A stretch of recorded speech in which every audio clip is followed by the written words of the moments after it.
16කට ඉස්සෙල්ලා ජූනි 4 වෙනිදා 1992 දී මහින්ද රාජපක්ෂ මන්ත්‍රීවරයාත් එක්ක ජනගෝසාව එදා ප්‍රේමදාස පාලනයේ තියෙන අඩුපාඩු පෙන්නලා ඒ ජනගෝසාව කරා.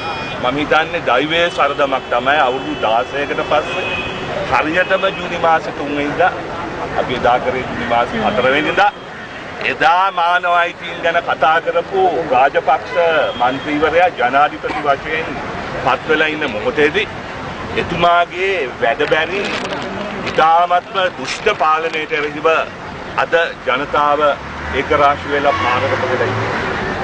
එක්සත් ජාතික පක්ෂයේ ලේකම්වරයා කිව්වා වගේ අද රාජපක්ෂ සහෝදර පාලනය යටතේ මේ රට සම්පූර්ණයෙන්ම විනාශය කරගෙන යනවා. ආර්ථිකය සම්පූර්ණයෙන්ම කඩාගෙන වැටිලා ජනතාවට ජීවන බර හරගහන්න බෑ. හැමදාම දිනෙන් දින ඉන්ධන මිල වැඩි වෙනවා. නමුත් ජනාධිපතිවරයා සහ ජනාධිපති පවුලේ සමාජිකයන්ගේ ඉන්ධන කිසිම පාලනයකින් තොරව පාවිච්චියට නැගෙනවා.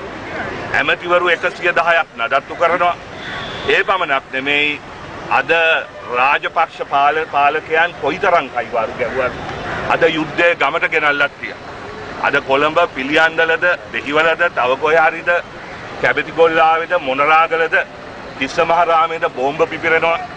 අනේ ඒ නිසා තමයි ජනතාව දැන් ඇති කියලා මේ වැඩබැරි ජනාධිපතිවරයා සහ ජනාධිපතිවරයාගේ සහෝදර පාලනය ගෙදර යවන්න අධිෂ්ඨානශීලීව අද ඉඳලා තීන්දුව කරලා ගෙදර යවන තාක්කල් අපි මේ උද්ඝෝෂණ ක්‍රියාත්මක කරන බවට අපි මේ අවස්ථාවේදී